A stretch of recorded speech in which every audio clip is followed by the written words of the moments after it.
السلام علیکم ورحمۃ اللہ وبرکاتہ۔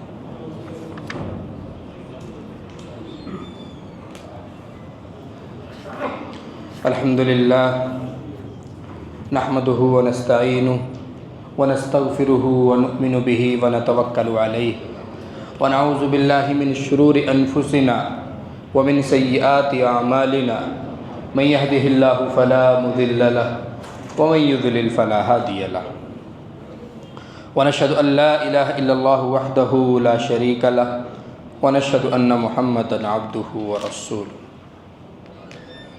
معزز مصلیان اور معزز سامعین، چھٹا پارہ سورہ نساء، سورت نمبر 4، آیت نمبر 148۔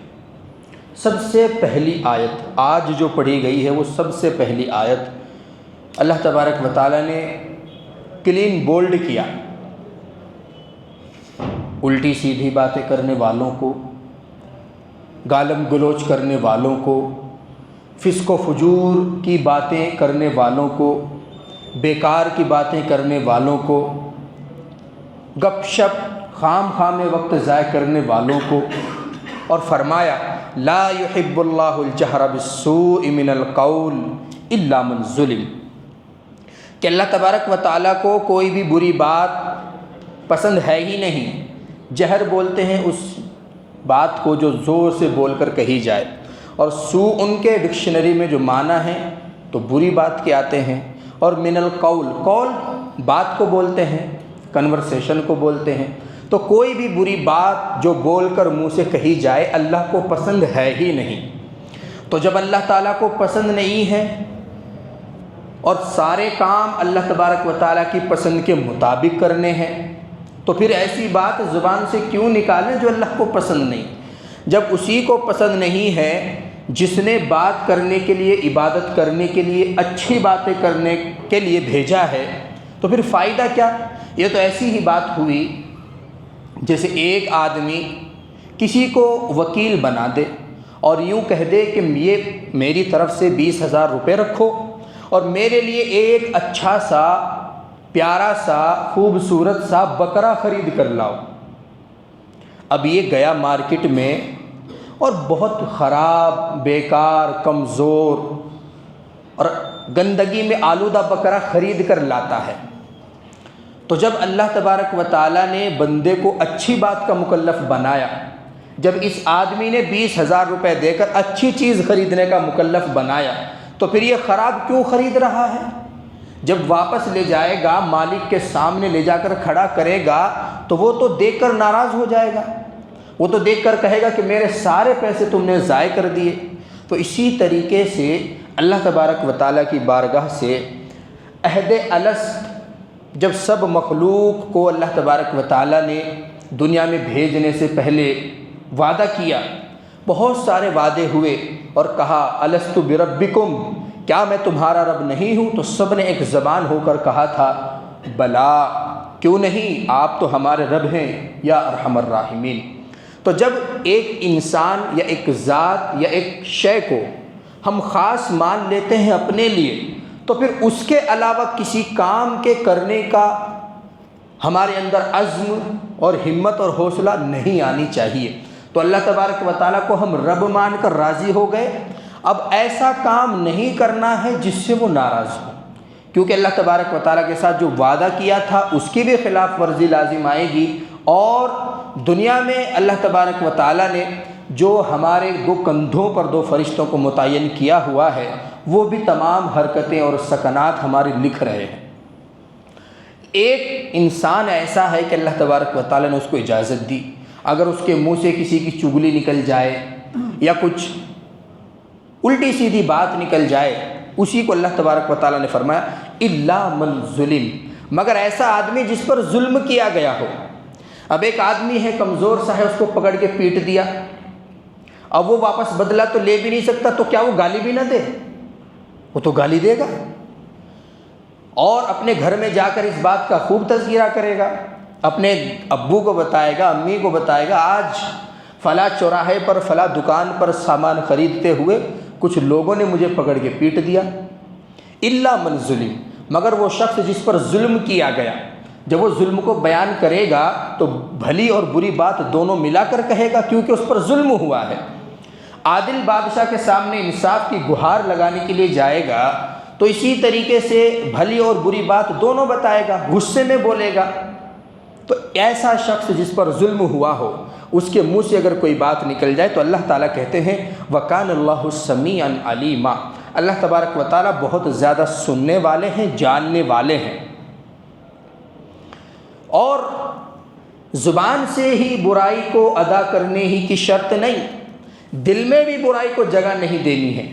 بہت سے لوگ ہیں زبان سے بول کر تو نہیں کہتے، ان کا ریکارڈ ہے، کبھی آج تک کسی کو انہوں نے کوئی ایسی بات نہیں کہی جس سے تکلیف پہنچے، لیکن دل میں ان کے دوسروں کے لیے آگ اور نفرت کی جو شعلے بھڑک رہے ہیں، الامان والحفیظ، اور موقع پاتے ہی وہ اپنا کام کر جاتے ہیں۔ اسی کو اللہ تعالیٰ نے کہا ان تبدوا خیرا او تخفوا او تعفوا عن سوء فإن اللہ کان عفوا قدیرا، اپنی بھلائی کو چاہے ظاہر کر دو یا اس کو چھپا لو، اسی طریقے سے برائی کو معاف کر دو، فإن اللہ کان عفوا قدیرا، وہ تو بہت زیادہ معاف کرنے والا اور قادر مطلق ہے۔ اور ان الذین یکفرون باللہ ورسولہ ویریدون ان یفرقوا بین اللہ، اور وہ لوگ جو اللہ تبارک و تعالیٰ کا، اس کے رسولوں کا انکار کرتے ہیں اور وہ یہ چاہتے ہیں کہ تفریق کر دیں اللہ اور اس کے رسول کے درمیان، اور یوں کہتے ہیں کہ ہم بعض چیزوں پر تو ایمان لائے اور بعض چیزوں کا انکار کرتے ہیں، تو ایسے کام نہیں چلے گا۔ یا ایھا الذین آمنوا ادخلوا فی السلم کافہ، دین میں پورے داخل ہونا پڑے گا، مذبذبین بین ذالک لا الہ ہؤلاء ولا الہ ہؤلاء، ایسے نہیں کہ قبول بھی کر لیا اسلام کو اور پھر آدھی چیزوں میں اس کو اب تک شک ہے اور آدھی چیزیں اس کی کلیئر ہوئی ہیں، کبھی دیکھتا ہے کہ کفر ٹھیک لگ رہا ہے، کبھی دیکھتا ہے کہ نہیں اسلام بھی ٹھیک لگ رہا ہے۔ جس طرف بھی آنا ہے صاف ستھرے طریقے سے آؤ، یہ نفاق پسند نہیں۔ اللہ تبارک و تعالیٰ کی بارگاہ میں صرف دین اسلام ہے، وَمَن يَبْتَغِ غَيْرَ الْإِسْلَامِ دِينًا فَلَن يُقْبَلَ مِنْهُ، اور جو دین اسلام کے علاوہ کوئی اور مذہب، کوئی اور دین پسند کر کے، اختیار کر کے، اپنا کے میرے پاس آنا چاہے، فَلَن يُقْبَلَ مِنْهُ، تو ہرگز قبول نہیں کیا جائے گا۔ وَهُوَ فِي الْآخِرَةِ مِنَ الْخَاسِرِينَ، اور آخرت میں ایسے لوگ خسارے میں رہیں گے۔ تو پوائنٹ نمبر 1، نقطہ نمبر 1 اور بات نمبر 1 آج کی یہ ہے کہ اگر ظلم و زیادتی کا شکار کوئی شخص ہے، اس کے منہ سے کوئی بات نکل جاتی ہے، اس کو اللہ تعالیٰ کہتے ہیں الا من ظلم، لیکن اس کے علاوہ کسی بھی کنڈیشن میں زبان سے نامناسب الفاظ نکالنا، بیٹے کے لیے نکالنا، بیٹی کے لیے نکالنا، کام کر رہے مزدور کے لیے غلط الفاظ کا استعمال کرنا، اسی طریقے سے اپنے ساتھی کے لیے یا کبھی لڑائی جھگڑے میں کسی سامنے والے کے لیے نامناسب الفاظ کا استعمال کرنا، یہ تمام ایذائے مسلم میں داخل ہیں اور ایذائے مسلم حرام ہے، تو زبان سے غلط بات کا نکالنا بھی حرام ہے۔ اسی طریقے سے آگے اللہ تبارک و تعالیٰ نے بہت سارے مسائل کو ذکر کیا، پھر یہود بے بہبود کم بختوں کا ذکر کیا، پھر ان کے لیے دردناک عذاب کو بیان کیا، اور نبیوں کے ساتھ ان کے غلط طریقے کو، غلط رویے کو بیان کیا، پھر دائمی طور پر ان کے لیے عذاب کو بیان کیا۔ ایک مسئلہ اللہ تبارک و تعالیٰ نے سورہ نساء کے بالکل آخر آیت میں ذکر کیا، یستفتونک قل اللہ یفتیکم فی الکلالہ، لوگ آپ سے پوچھتے ہیں کلالہ کے بارے میں، تو آپ کلالہ کے بارے میں ان کو بتلا دیجئے کہ اللہ تبارک و تعالیٰ فتویٰ یہ دیتا ہے۔ کون ہے کلالہ؟ کلالہ وہ شخص ہے جس کا نہ تو کوئی بیٹا ہو نہ کوئی بیٹی ہو، کوئی بھی نہیں ہے، شادی تو ہوئی، زندگی بھی گزری اور خوش بھی رہا اپنی زندگی میں، لیکن اولاد کی دولت سے محروم رہا، تو اب اس کا مال کس کے حصے میں جائے گا؟ تو اللہ تبارک و تعالیٰ فرماتے ہیں ان امرؤ ہلک، اگر انسان مر جائے، ہلاک ہو جائے، لیس لہ ولد ولہ اخت فلہا نصف ما ترک، اس کی کوئی اولاد نہیں، نہ تو میل اولاد ہے نہ فیمیل اولاد ہے، بہن ہے تو بہن کو اس کے بقیہ مال کا آدھا حصہ ملے گا، وَهُوَ يَرِثُهَا إِن لَّمْ يَكُن لَّهَا وَلَدٌ فَإِن كَانَتْ اثْنَتَيْنِ، اور اگر بہنیں دو ہوں فَلَهُمَا الثُّلُثَانِ، تو دو بہنوں کو اس کے مال کا 2 ثلث ملے گا۔ وَإِن كَانُوا إِخْوَةً، اور اگر اور بہت سارے بھائی ہیں، یہ تو جب ہے جب خالی بہن ہوں، اور اگر بہت سارے بھائی ہیں، بیٹا نہیں بیٹی نہیں، بھائی ہیں، وَإِن كَانُوا إِخْوَةً رِجَالًا وَنِسَاءً، اور اسی طریقے سے مکس ہیں، فَلِلذَّكَرِ مِثْلُ حَظِّ الْأُنثَيَيْنِ، تو پھر کیا ہوگا کہ پھر ایک میل کو 2 فیمیل کا ڈبل دیا جائے گا، اور اس طرح سے اس کا مال اس کے بھائی بہنوں میں تقسیم کیا جائے گا۔ کہیں باہر اس کو نہیں، بہت سے لوگ ہوتے ہیں اس کی تو کوئی اولاد نہیں تھی، اب اس کے مال کا کیا کرنا، صدقہ کر دو، فلاں مسجد میں دے دو، نہیں، اگر اس کی کوئی رائے نہیں تھی اور اسی طریقے سے اس کی کوئی مرضی نہیں تھی، بہت سارا مال و متاع چھوڑ کر مر گیا ہے، تو ان بھائیوں کو اور ان بہنوں کو اس کا مال آپس میں تقسیم کرنے کی اجازت ہے جن کے درمیان میں وہ رہ کر پلا ہے، بڑھا ہے۔ اسی کو اللہ تبارک و تعالیٰ نے فرمایا یبین اللہ لکم ان تضلوا واللہ بکل شیء علیم۔ آگے سورہ مائدہ شروع ہوتی ہے، مشہور صورت ہے احکام کے اعتبار سے، بہت احکام ہیں اس میں۔ سب سے پہلا حکم یا ایھا الذین آمنوا اوفوا بالعقود، اے ایمان والو، عقد جب تم کر لو، وعدہ تب تم کر لو تو اس کو پورا بھی کیا کرو۔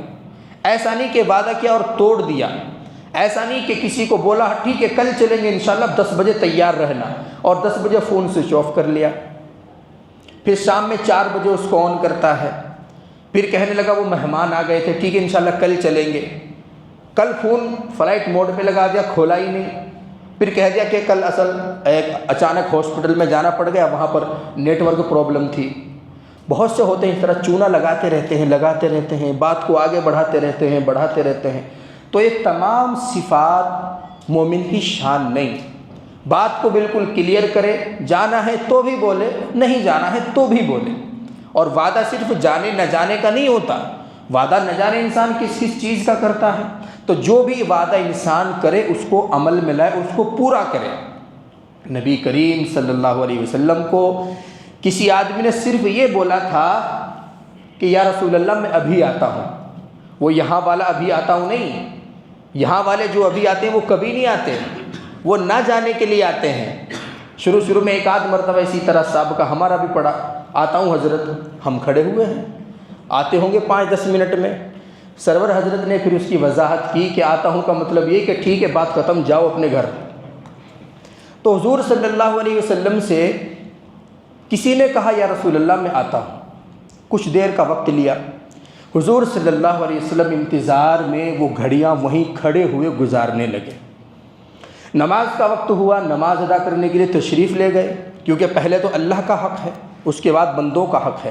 نماز کے بعد پھر اسی جگہ پر تشریف لائے اور کافی انتظار کیا، پھر شام ہوئی، گھر تشریف لے گئے، نمازیں ادا کی، پھر اگلے دن وہیں پر تشریف لے گئے، صرف اس بات کو دماغ میں رکھتے ہوئے کہ ایسا ہو سکتا ہے اس کے دماغ سے بات نکل گئی ہو، ورنہ تو اسلام میں جب انسان داخل ہو جاتا ہے تو جھوٹ تو بول نہیں سکتا۔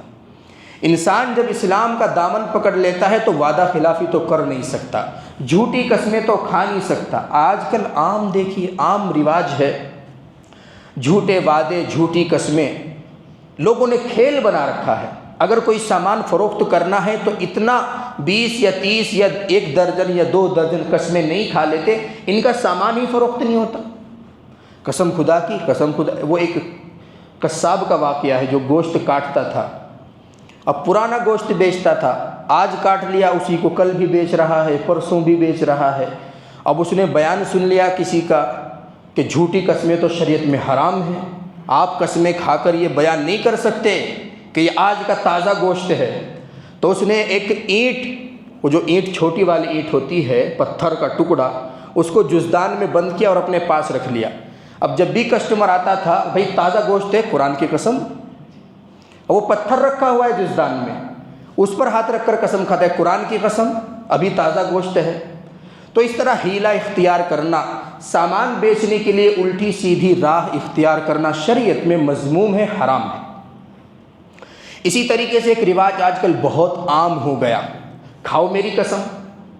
یہ میں نے کل تفصیل سے اس بات پر بات کی تھی کہ یہ ہندوانہ رواج ہے جو ہم نے زبردستی اپنے اندر گھسا لیا ہے، اور سامنے والا بھی اتنا بڑا بے غیرت، اتنا بڑا مردود ہے کہ جیسے ہی اس کی قسم کھائی اس کو یقین آ گیا، وہ اللہ کی قسم کھا رہا ہے قبول نہیں کر رہا ہے، وہ مکے کی قسم کھا رہا ہے قبول نہیں کر رہا ہے، اچھا کھاؤ میرے سر کی قسم، تمہارے سر کی قسم، ہو گئی قسم، جبکہ قسم اللہ تبارک و تعالیٰ کے علاوہ کسی کی ہے ہی نہیں۔ مطلب اگر کوئی کسی کی قسم کھا لے، تمہارے سر کی قسم، قرآن کی قسم بھی نہیں ہے، کوئی قرآن کی قسم کھاتا ہے، کوئی کعبے کی قسم کھاتا ہے، کوئی اپنی ماں کی قسم کھاتا ہے اور پھر اس کا الٹا کر دے تو اس پر کفارہ نہیں ہے، کیونکہ اللہ تبارک و تعالیٰ کے علاوہ تو کسی کی قسم ہی نہیں ہے۔ تو اللہ تبارک و تعالیٰ کی ذات ہی اس لائق ہے کہ اس کی قسم مجبوری میں کھائی جائے، باقی ذرا ذرا سی چیزوں کی قسم کھانا اللہ تبارک و تعالیٰ کی شان کو اور عظمت کو گرا دینا ہے۔ اب آپ ایک بات بتائیے، ادھر برابر میں اسی مسجد میں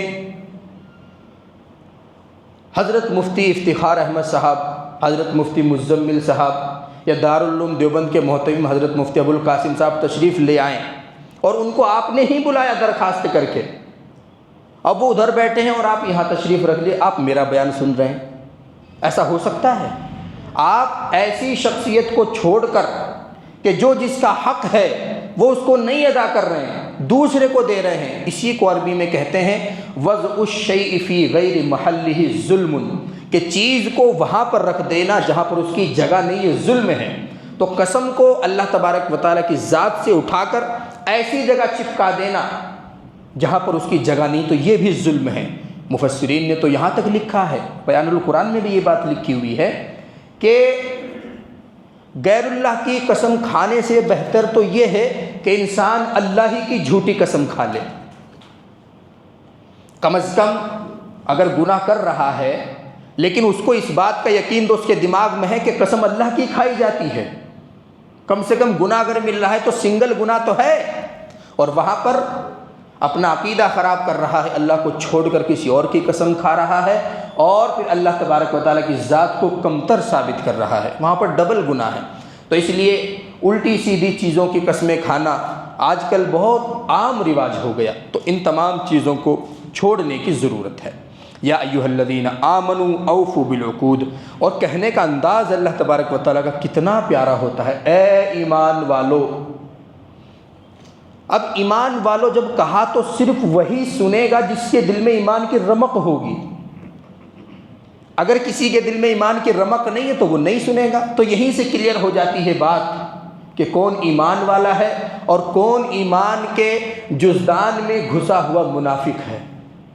اللہ تعالیٰ تو پیار اور محبت سے کرے، اے ایمان والو اوفوا بالعقود، اپنے وعدوں کو پورا کرو، اپنی قسموں کو پورا کرو۔ ایک ڈیٹیل میں یہ بات میں نے بتائی تھی، مختصراً پھر بتا دیتا ہوں کہ قسم 3 طرح کی ہوتی ہے۔ قسم کو عربی زبان میں یمین کہتے ہیں، یمین، اور یمین 3 قسم کی ہوتی ہے۔ ایک تو ہوتی یمین غموس، ایک ہوتی ہے یمین منعقدہ، اور ایک ہوتی ہے یمین لغو۔ یمین لغو یعنی کہ بیکار کی قسم وہ ہوتی ہے جو انسان عادت بنا لیتا ہے، بغیر کسی ریزن کے سامان لے کے آ گئے، اللہ کی قسم لے کے آ گیا، تو یہ ایسی قسم ہے جو بالکل بیکار ہے، فالتو کی ہے، انسان نے عادت بنا لی، اپنے مزاج میں اس کو داخل کر لیا کہ وہ خام خواہ میں قسم کھا رہا ہے۔ تو اس پر گناہ بھی نہیں ہے، کفارہ بھی نہیں ہے، لیکن عام طور پر اس کو چھوڑنے کی ضرورت ہے، اس عادت کو چھوڑنے کی ضرورت ہے۔ اور ایک قسم ہوتی ہے یمین غموس، پاسٹ میں کوئی کام ایسا تھا جس کے بارے میں آپ کو پتہ ہے کہ وہ نہیں ہوا، اور آپ قسم کھا کر کہتے ہیں کہ وہ ہو گیا۔ آپ جھوٹ بول رہے ہیں کسی کے سامنے، ابھی فلاں آدمی تمہارا انتظار کر رہا ہے، قسم کھا رہے ہیں، فلاں آدمی تمہارے انتظار میں وہاں پہ کھڑا ہوا ہے، جھوٹ قسم کھا رہے ہیں۔ تو غموس کے معنی آتے ہیں ڈوبنا، چھا جانا۔ تو اللہ تبارک و تعالیٰ نے اس کا نام غموس اس لیے رکھا کہ ایسی قسم کو کھانے والا انسان بھی گناہوں میں ڈوب جاتا ہے اور دلدل میں دھنس جاتا ہے۔ تو یہ بھی یمین غموس ہے۔ اگر اس کا کنیکشن پاسٹ سے ہے تو اس میں بھی کفارہ نہیں ہے، گناہ ہے۔ پہلی قسم یمین لغو، اس میں گناہ بھی نہیں تھا، کفارہ بھی نہیں تھا، اور اس قسم میں گناہ تو ہے لیکن کفارہ نہیں۔ تو کفارہ پھر کون سی قسم میں ہوتا ہے؟ کفارہ ہوتا ہے یمین منعقدہ میں، فیوچر میں کسی کام کو کرنے کی قسم کھاتا ہے پھر نہیں کرتا۔ میں قسم کھاتا ہوں کہ عید کے دن مسجد رحمانیہ میں 5 لاکھ روپے کا تعاون کروں گا، نہیں کرتا ہے اس کے پاس، لیکن بعد میں لالچ آ گیا، نہیں کر رہا ہے۔ یا پھر کسی کام کو نہ کرنے کا عہد کرتا ہے اور قسم کھاتا ہے اور پھر اس کام کو کر لیتا ہے۔ آج کے بعد کبھی سگریٹ کو منہ نہیں لگاؤں گا، میں قسم کھا کر کہتا ہوں۔ پھر سگریٹ پی لی، افطاری کے بعد دل کیا، دیکھا کوئی نہیں دیکھ رہا ہے، پھر سوٹ مار لیا ایک۔ تو ایسا کام جس کو نہ کرنے کا عہد کیا تھا اس کو کر بیٹھا۔ فیوچر میں اگر ہم اپنی قسم کو کسی چیز سے ریلیٹڈ کرتے ہیں، کنیکشن اس کا فیوچر سے ہوتا ہے، تب اس کو کرنے یا نہ کرنے سے کفارہ ہوتا ہے۔ کفارہ نہیں دیتا ہے تو گناہ ہوگا، بہت سخت سزا ہے، اور اگر کفارہ ادا کر دیتا ہے تو پھر گناہ کے دائرے سے باہر نکل جاتا ہے۔ اس کو اللہ تبارک و تعالیٰ نے بیان کیا ہے 7ویں پارے کے شروع میں، یہ تمام تفصیل آ رہی ہے۔ تو بہرحال یہاں پر اللہ تبارک و تعالیٰ نے مسلمانوں کو مسلمان بنانے کی کوشش کی، مومنوں کو مومن بنانے کی کوشش کی کہ اگر ایمان میں داخل ہو ہی گئے ہو تو آنکھیں کھول لو، ہوشیاری کے ساتھ زندگی گزار لو، وعدہ کرتے ہو تو اس کو پورا کرو، قسم کھاتے ہو تو اس کو پورا کرو، خام خواہ میں اللہ تبارک و تعالیٰ کے نام کو بدنام مت کرو۔ اسی طریقے سے سورہ مائدہ میں تو احکام ہی احکام ہیں۔ حرمت علیکم المیتہ والدم ولحم الخنزیر، یہاں پر کچھ ایسی چیزوں کا ذکر ہے جو اللہ تبارک و تعالیٰ نے پرماننٹ حرام کر دی ہیں۔ مردار حرام ہے، کسی بھی سچویشن میں اس کو کھانے کی اجازت نہیں، لیکن فقہا نے پھر بعد میں غور کیا، اگر کوئی شخص اتنا بھوکا ہو کہ وہ مرے جا رہا ہو اور حرام اور مردار گوشت کے سوا اس کے سامنے کچھ موجود بھی نہ ہو تو اتنا کھا لے جس سے جان بچ سکے۔ پھر اس کے بعد اللہ تبارک و تعالیٰ جب آسانیاں پیدا کرے پھر اس کے قریب نہ جائے۔ تو اللہ تبارک و تعالیٰ نے پرماننٹ حرام چیزوں کا ذکر کیا، ان میں سب سے پہلے مردار، اور مردار وہی نہیں ہوتا جو مرا ہوا پڑا ہو کہیں پر، بلکہ مردار وہ بھی ہوتا ہے جس پر اللہ تبارک و تعالیٰ کا نام لے کر ذبح نہ کیا گیا ہو۔ مردار وہ بھی ہوتا ہے جو دیوی ماں کے نام پر ذبح کیا گیا ہو۔ مردار وہ بھی ہوتا ہے جو جانور کسی کی بھیٹ چڑھا دیا گیا ہو، اور مردار وہ بھی ہوتا ہے جو کسی بددین یا کسی غیر مسلم سے ذبح کرا لیا ہو۔ تو یہ تمام جانور کھانے حرام ہیں، اللہ تبارک و تعالیٰ نے سختی کے ساتھ منع فرمایا ہے۔ آج ہمارے یہاں ہوٹلز وغیرہ ہیں، مسلموں کے بھی ہے غیر مسلموں کے بھی ہے، لکھ کر تو رکھتے ہیں وہ حلال کٹ، لیکن بھروسہ اور اعتبار کچھ نہیں۔ پتہ نہیں کیا کیا ہو رہا ہے دنیا میں، تو یہ کیوں نہیں ہو سکتا کہ انہوں نے جھوٹ لکھ رکھا ہو؟ تو اس لیے احتیاط کی ضرورت ہے۔ ٹھیک ہے ان کی شہادت اگر انہوں نے لکھ رکھا ہے سر آنکھوں پر ہے، ٹھیک ہے آپ مان لیں حلال ہے، لیکن اس کو کھانا تو پھر بھی کوئی ضروری نہیں۔ آپ احتیاط کریں، اس سے پرہیز کریں۔ تو اسی طریقے سے بہت ساری جگہوں پر یہ حلال کٹ کے نام سے لکھا ہوا ہے، اور وہ حرام کھلائے جا رہے ہیں۔ پورے اسٹاف میں کوئی مسلمان نہیں، کس نے کیا بھائی حلال؟ فلاں جگہ کرا کے لائے۔ اتنا کشٹ اور اتنی مصیبت اور مشقت تم کسی کے لیے کیوں اٹھاؤ گے کہ تم 10 کلومیٹر دور جا کے حلال کرا کے لائے ہو اس کو؟ تو اسی طریقے سے احتیاط کی ضرورت ہے۔ والدم، اور خون بھی حرام کیا ہے اللہ تبارک و تعالیٰ نے۔ ولحم الخنزیر، اور خنزیر بھی حرام کیا ہے۔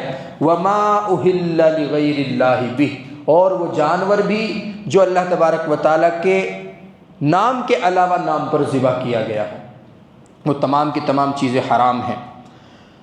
اسی طریقے سے پھر آگے اللہ تبارک و تعالیٰ نے چوتھے نمبر پر چوتھا پوائنٹ نماز کا ذکر کیا۔ اے ایمان والو، جب تم نماز کے لیے کھڑے ہوں، فاغسلوا وجوہکم وایدیکم الی المرافق، تو اپنے چہروں کو، ہاتھوں کو کوہنیوں تک دھو لو، سروں کا مسح کر لو، اور پیروں کو ٹخنوں تک دھو لو، اور اگر تم ناپاک ہوں تو غسل کر لو، اور بیمار ہوں یا کہیں سفر پر ہوں، یا کوئی آدمی پاخانہ سے آیا پانی نہیں ہے، یا کوئی بیوی سے ملا پانی نہیں ہے، تیمم کر لو۔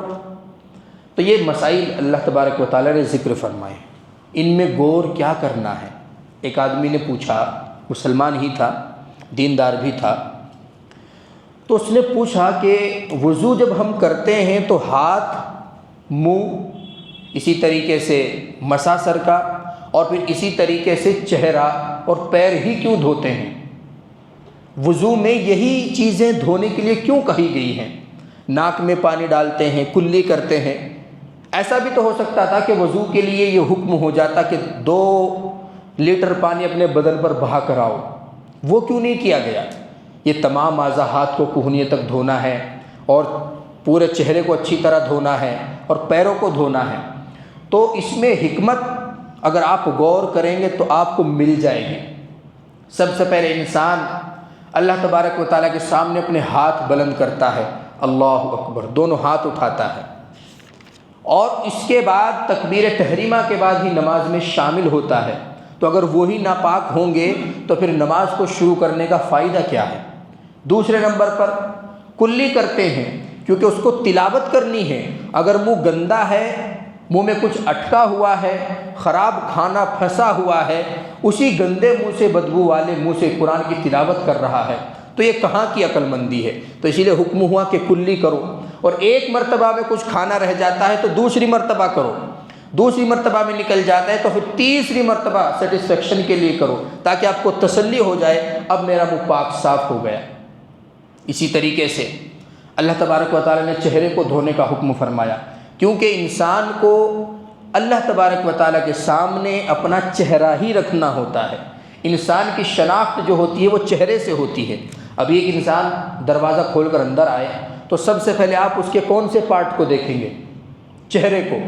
چہرہ انسان کی شناخت ہوتا ہے، چہرے سے ہی انسان پہچانا جاتا ہے، اور چہرہ ہی اللہ تبارک و تعالیٰ کے سامنے ہمیں ذلیل کرنا ہے، رکھنا ہے، جھکانا ہے۔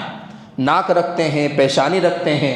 بہت سے لوگ کہتے ہیں نا کہ میں نے اتنا اس کو ڈرایا اور اتنی سزا دی کہ وہ ناک رگڑنے پر مجبور ہو گیا۔ تو ناک بھی تو چہرے کا پارٹ ہے۔ اس نے پیشانی رکھ دی میرے پیروں پر آ کر، یعنی کہ وہ ذلیل ہو گیا۔ تو اس لیے اللہ تبارک و تعالیٰ نے چہرے کو دھونے کا حکم فرمایا، اور پھر پیر انہی سے تو چل کر مسجد میں جائے گا۔ اگر یہی گندے ہوں گے تو پھر مسجد میں انٹری کیسے ہوگی؟ تو اللہ تبارک و تعالیٰ نے یہ وضو کے جو پارٹس ہیں بڑی حکمت کے ساتھ میں ان کو دھونے کا حکم فرمایا۔ اور جو اسٹوڈنٹس یہاں پر سائنس کے ہوں گے ان کو پتہ ہوگا کہ گردن کا جو ہم مسح کرتے ہیں، جس کو ہم مستحب کہتے ہیں، تو کچھ ڈاکٹروں کا کہنا ہے کہ گردن کی پچھلی طرف ایک رگ ہوتی ہے، آگے نہیں، پچھلی طرف، اور دن میں اگر 2-4 مرتبہ اس کو ٹھنڈے پانی کی رمق پہنچتی ہے تو دماغ تک اس کا اثر پہنچتا ہے اور دماغ فریش رہتا ہے۔ تو یہ ہے مسح کرنے کا فائدہ۔ تو اللہ تبارک و تعالیٰ نے جو بھی احکام بیان فرمائے ہیں اس میں بہت ساری مصلحتیں اور نہ جانے کیسی کیسی مصلحتیں رکھی ہیں۔ پھر آگے اللہ تبارک و تعالیٰ نے 7ویں پارے کی ابتدا کی اور بہت سارے احکام اس میں بیان کیے۔ سب سے پہلے نجاشی کا واقعہ کئی مرتبہ آ چکا ہے، وہ بیان کیا۔ اس کے بعد میں اللہ تبارک و تعالیٰ نے کہا یا ایھا الذین آمنوا، پھر وہی لفظ۔ جب اللہ تبارک و تعالیٰ ایمان والا کہتے ہیں نا، اتنا پیار آتا ہے اور اتنے پیار سے کہتے ہیں کہ بس چھوڑ ہی دینا چاہیے جو اللہ تعالیٰ چھڑانا چاہتے ہیں، اور جو پکڑوانا چاہتے ہیں اس کو ایسا پکڑیں کہ پھر کبھی نہ چھوڑیں، جان بوجھ کر کبھی نہ چھوڑیں۔ ترس جاتے ہیں لوگ زندگی بھر کہ میرا باپ مجھے بیٹا نہیں کہتا، یا میرا بیٹا مجھے کبھی باپ نہیں کہتا۔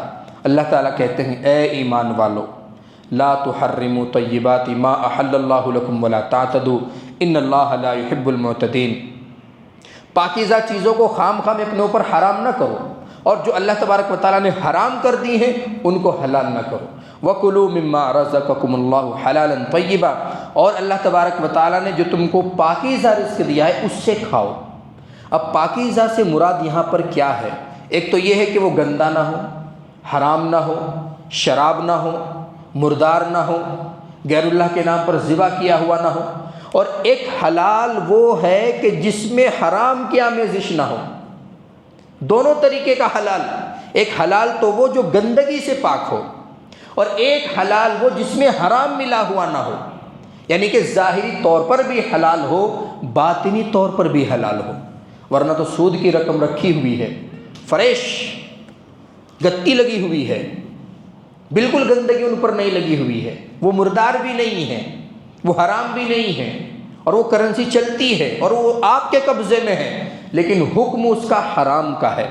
تو ایسی گندگی سے بچو جو ظاہری گندگی ہے، یعنی مردار وغیرہ، شراب وغیرہ، خنزیر وغیرہ، اور ایسی گندگی سے بھی بچو جو باطنی گندگی ہے، یتیم کا مال ہو، حرام کا مال ہو، چوری سے کمایا ہوا مال ہو، جھوٹ بول کر کمایا ہوا مال ہو، یا سود کا مال ہو۔